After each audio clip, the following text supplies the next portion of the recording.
नमस्कार, मी पंजाब हवामान अभ्यासक मुक्काम पोस्ट गुगली धामणगाव तालुका सेलू जिल्हा परभणी। आज आहे 18 जुलै 2024। सर्व शेतकऱ्याला सांगतो की राज्यामध्ये आजपासून रात्रीपासूनच पावसाला सुरुवात होणार आहे। म्हणजे आजपासून राज्यामध्ये पाऊस वाढणार आहे।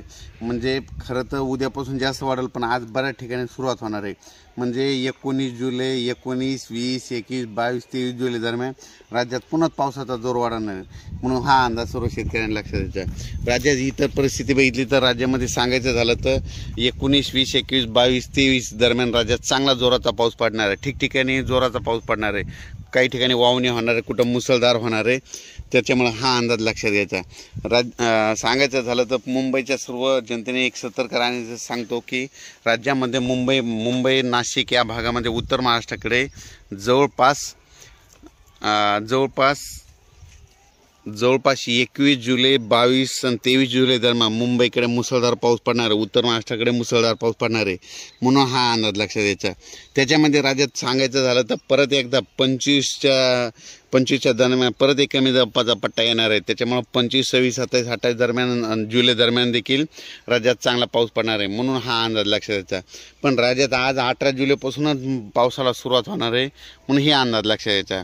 ज्या ज्या ठिकाणी पाऊस पडेल, वड्याला नाल्याला पाणी आल्याच्या नंतर पुलाच्या पासून शेतकऱ्यांनी आपण पूल ओलांडू नये, म्हणून ही काळजी सतर्कते घेणे गरजेचे आहे। सांगायचं झालं तर राज्यामध्ये म्हणजे आज 18 जुलैपासून ते 28 जुलै पर्यंत राज्यात जोराचा पाऊस पडणार, ठिकठिकाणी पडणार, दररोज 2-2 दिवस वेगवेगळ्या भागात पडत राहणार आहे। म्हणून हा अंदाज लक्षात सांगायचं झालं तर राज्यामध्ये आता म्हणजे आज 18 जुलैपासून ते 28 जुलैपर्यंत जिल्ह्यावाई घेऊ पूर्व विदर्भामध्ये 6 जिल्ह्यामध्ये 18 ते 28 जुलैपर्यंत चांगला पाऊस पडणार आहे।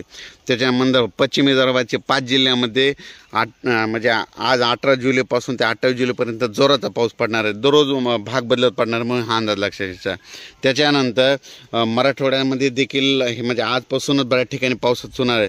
म्हणजे आज 18 जुलै ते 28 जुलै दरम्यान कोणत्याही गावात त्याच्यातून वंचित राहणार नाही। म्हणजे दोनदा पाऊस येऊन जाईल, म्हणून मराठवाड्यातल्या प्रत्येक गावातल्या लोकांनी लक्षात घ्यायचं। म्हणजे 2दा पाऊस तुमच्या गावाला येणार हे लक्षात